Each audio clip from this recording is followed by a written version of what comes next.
Uf, ¿cuánto falta? ¿Llevamos dos? ¿Solo dos? Por las barbas de Zeus, esto de la creación de contenido es más tortura que el campo de los afódelos. Oye, ¿alguien limpió ya lo de María Antonieta? Porque te juro que vi su cabeza rodando cerca de los cables de la consola. Literalmente perdió la cabeza. Otra vez. Bueno, digamos que no le gustó mi chiste sobre los pasteles. El que edite esto que lo quite, por favor. Nota mental: asegurar los cuellos de los invitados con cinta adhesiva espectral para la próxima. Pero bueno, vamos aprendiendo sobre la marcha, ¿no? Al menos ya nos cambiaron de cueva. ¿Se nota la diferencia? Ya tenemos este estudio por lo menos. Ya no hay ese eco infernal. Ahora el sonido es seco, nítido, casi profesional. Si tan solo el aire acondicionado no oliera a azufre quemado, sería perfecto. En fin, tengo que grabar 5 episodios hoy. 5, porque al parecer la burocracia de los muertos no descansa. Y Hades quiere maximizar el engagement antes del fin del trimestre.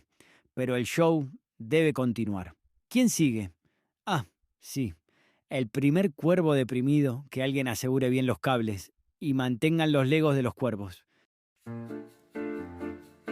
Bienvenidos, bienvenidas y bienvenidos a Postmortem Podcast.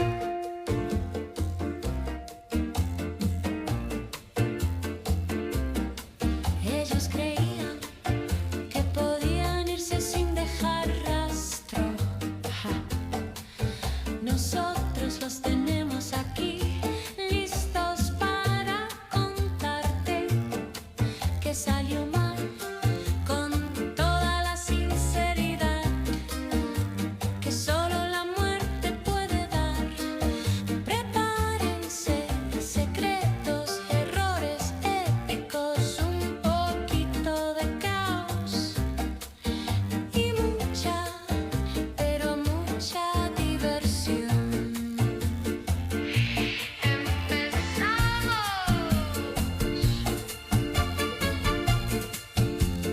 Bienvenidos, espectros y almas en pena, a Postmortem Podcast, donde desenterramos las verdades que la historia intentó sepultar bajo un montón de rumores. Soy Charon, vuestro guía por el río Estigia, y hoy tenemos a un invitado que convirtió el terror en arte y su vida en un misterio digno de sus propios cuentos. Un escritor que nos dio cuervos que graznan nunca más y crímenes que aún resuenan. Demos una bienvenida lúgubre a Edgar Allan Poe. Edgar. Y cuervos, bienvenido al estudio. ¿Qué te parece el lugar? Sé que te gustan los ambientes lúgubres, así que no encendimos muchas luces para que te sientas como en casa, o como en una cripta, lo que prefieras.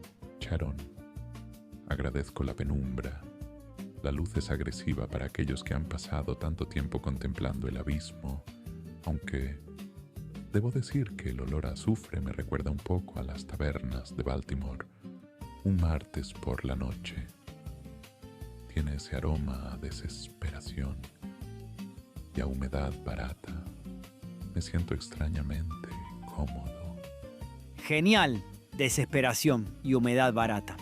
Es justo el concepto de diseño de interiores que buscábamos. Oye, antes de ponernos intensos con tu vida, tengo que preguntarte algo que me carcome.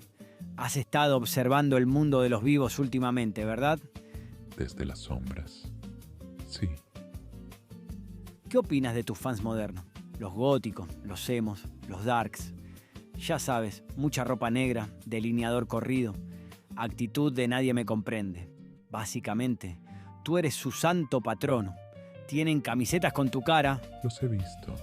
Me resulta desconcertante. En mi época Charón, tener la piel pálida y ojeras profundas no era una estética, era tuberculosis o alcoholismo crónico. No nos maquillábamos para parecer muertos. Nos estábamos muriendo de verdad. Había una autenticidad en ese sufrimiento que, bueno, siento que a la juventud de hoy le falta compromiso. Ja, ja, ja, claro. Les falta compromiso con la tuberculosis. Esa es una frase que nunca pensé escuchar.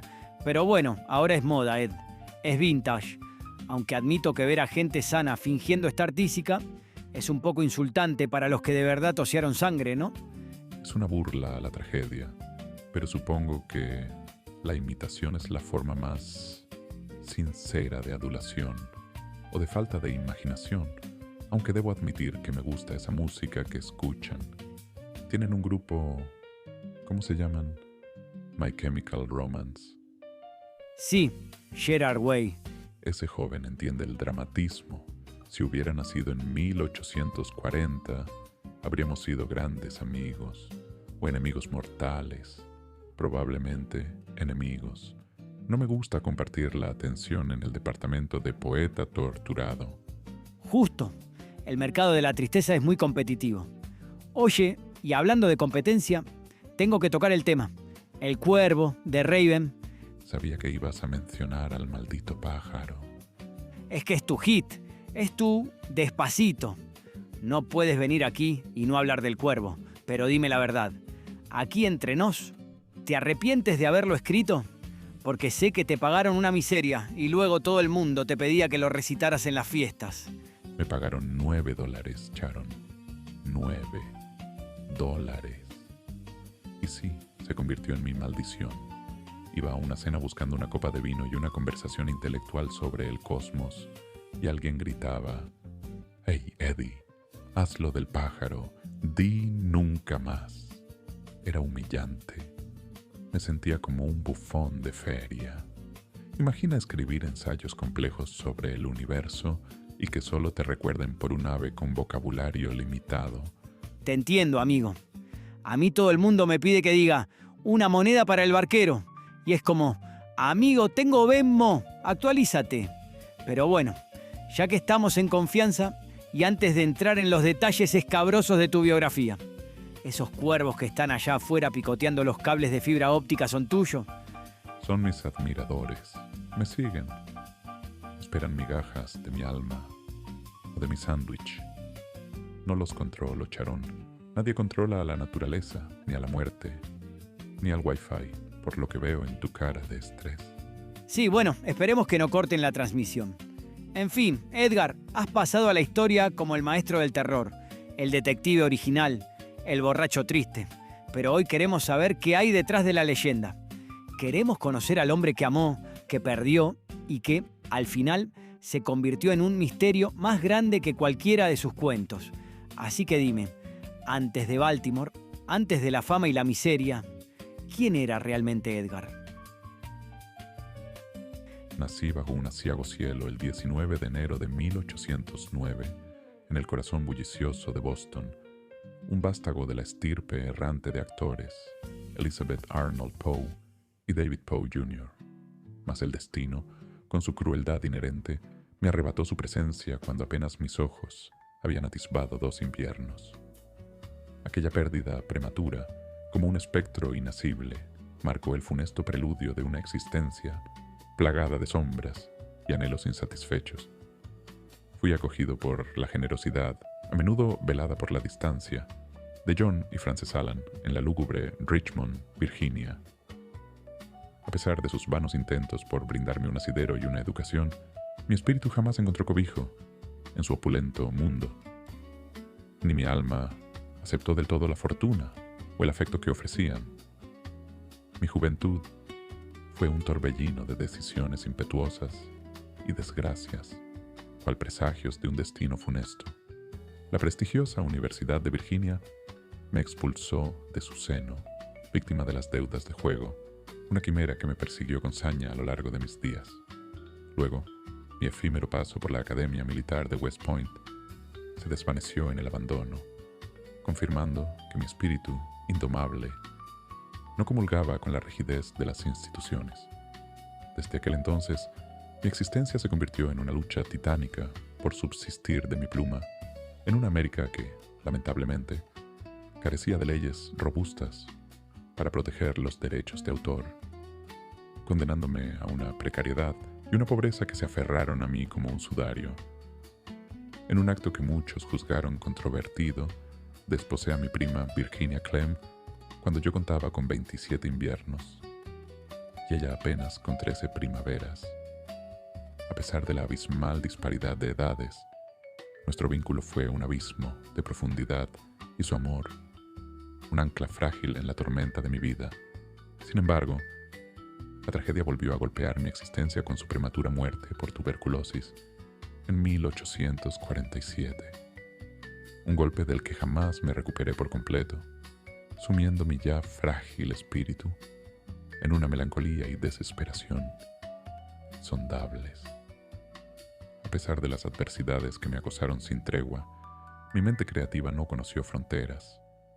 Fui un pionero, un visionario, un explorador de los abismos del alma humana.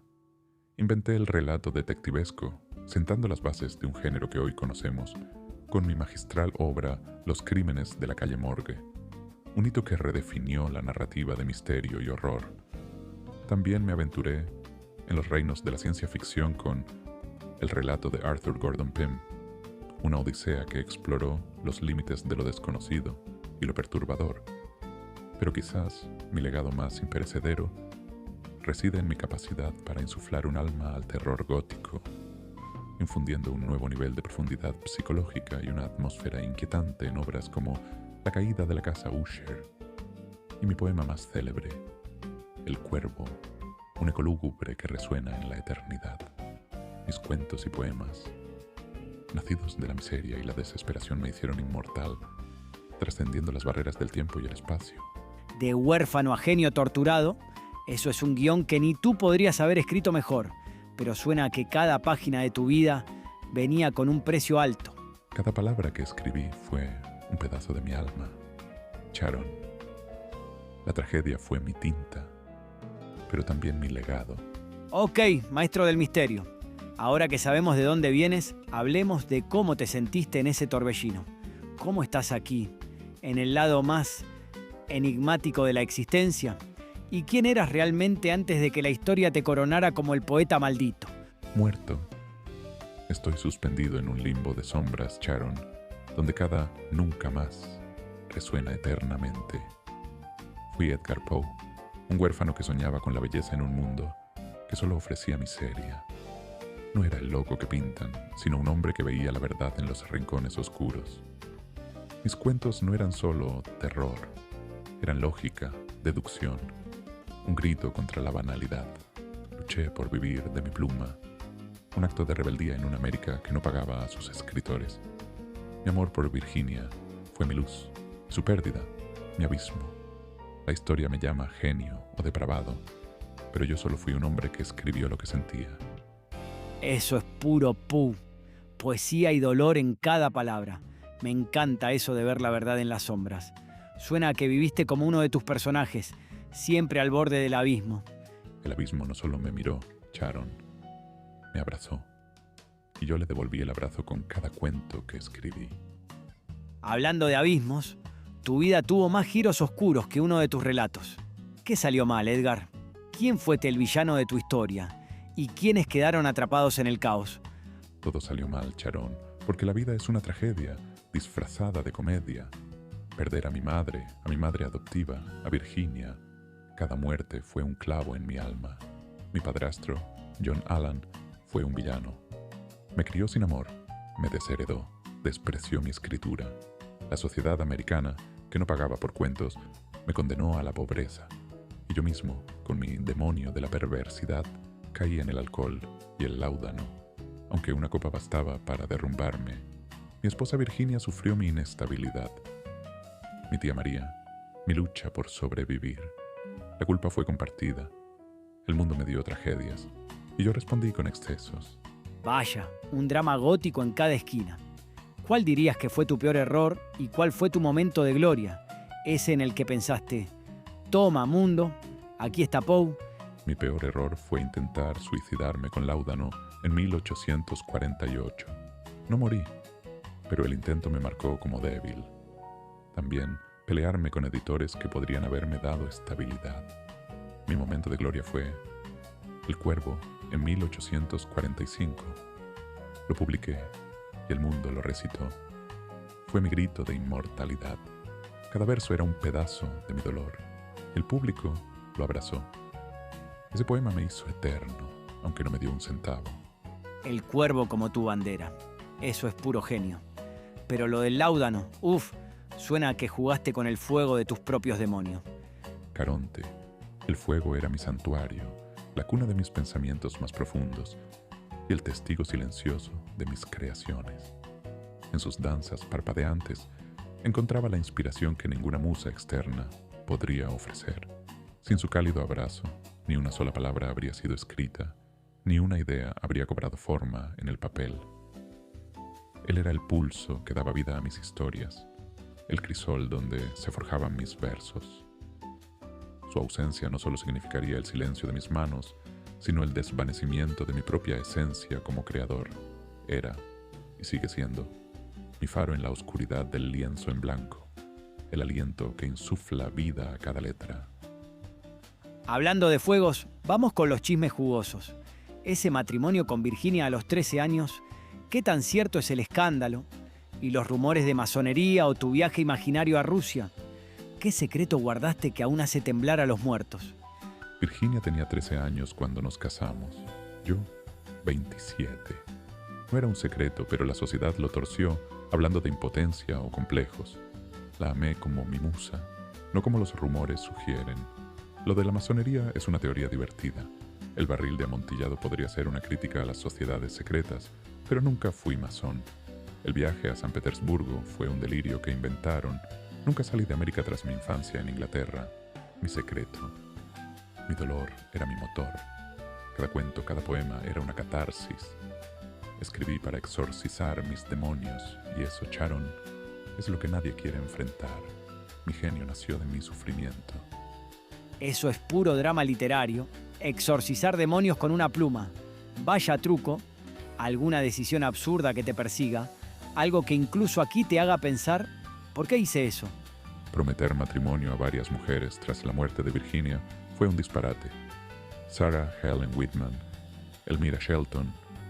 Mis demonios me hicieron buscar consuelo, pero solo conseguí más caos. Y soñar con The Stylus, mi revista, sin tener un centavo. Fue un tormento inútil. Hablando de tormentos, la historia no fue amable contigo. Rufus Griswold te pintó como un depravado, un borracho sin remedio.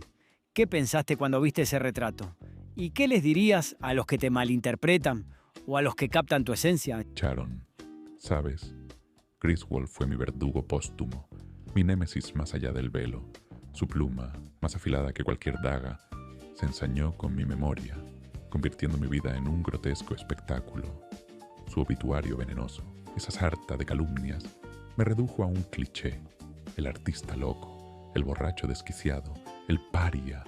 ¿Cómo me carcome el alma esa caricatura? Pensé, la envidia escribe mejor que la verdad. Y esa verdad, Sharon, es más amarga que cualquier ajenjo. A los que me malinterpretan, a los que aún se deleitan en las sombras proyectadas por Griswold, les digo, lean mis cuentos, adéntrense en las profundidades de mi imaginación y no en las superficiales calumnias que mancharon mi nombre. No fui un drogadicto, Sharon. Mi lucha fue con demonios más íntimos, con el alcohol que me abrazaba en mi desesperación y la melancolía que teñía cada uno de mis días. Fueron batallas libradas en el santuario de mi mente, lejos de la mirada curiosa del público.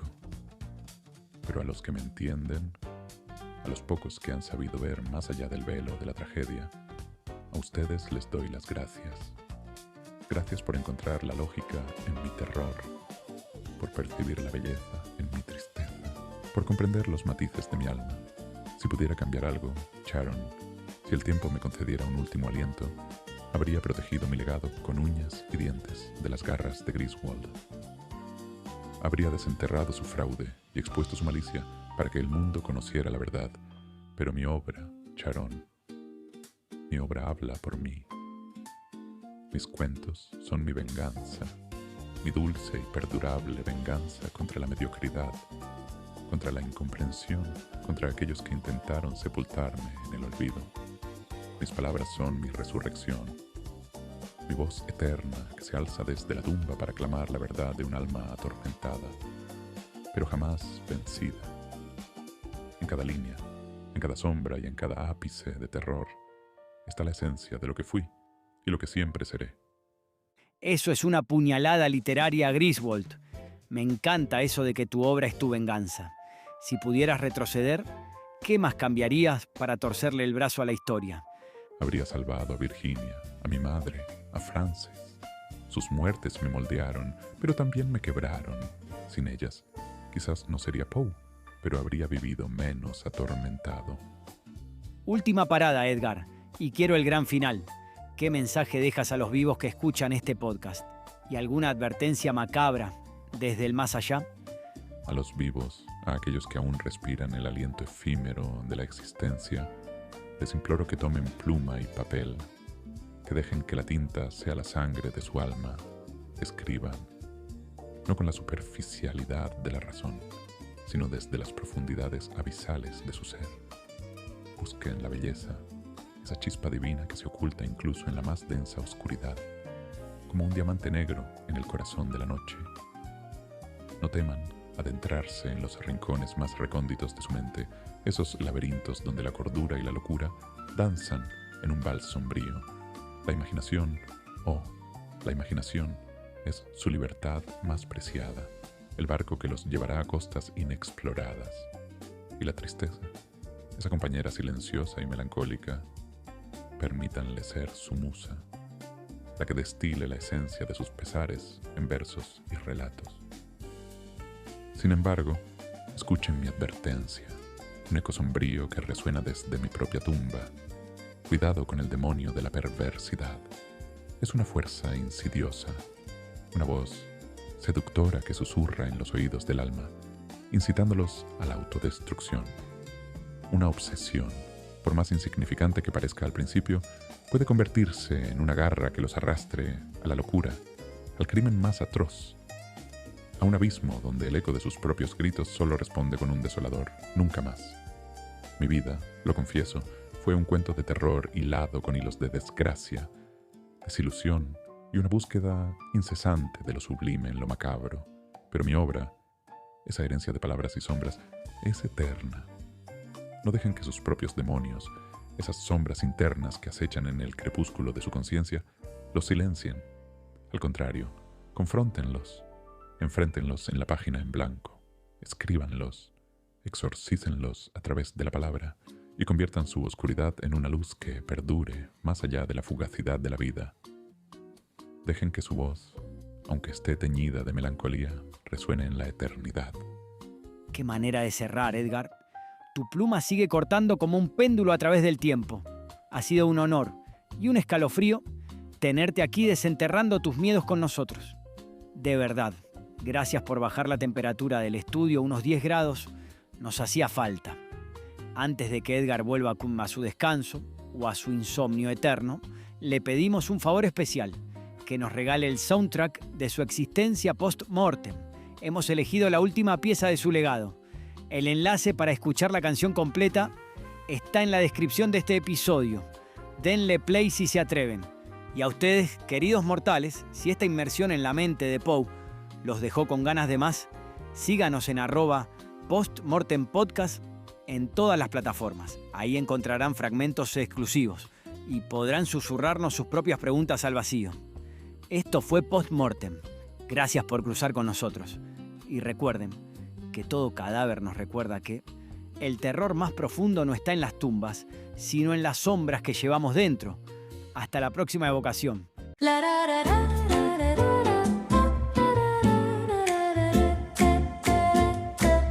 La barca ya se va, no hay nada que perder. Tuviste tu momento, te vimos florecer, pero el set se cierra, la tierra te llamó. La vida es un suspiro.